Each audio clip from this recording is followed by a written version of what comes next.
You ask Tiger to solve. This deals with linear equations with one unknown. The final result is x equals 9. Let's solve it step by step. Group all constants on the right side of the equation.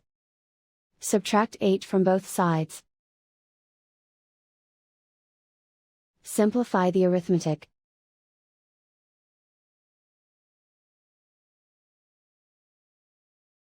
Isolate the x. Divide both sides by -2. Cancel out the negatives.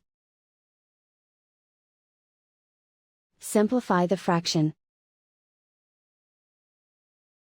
Cancel out the negatives. Find the greatest common factor of the numerator and denominator. Factor out and cancel the greatest common factor.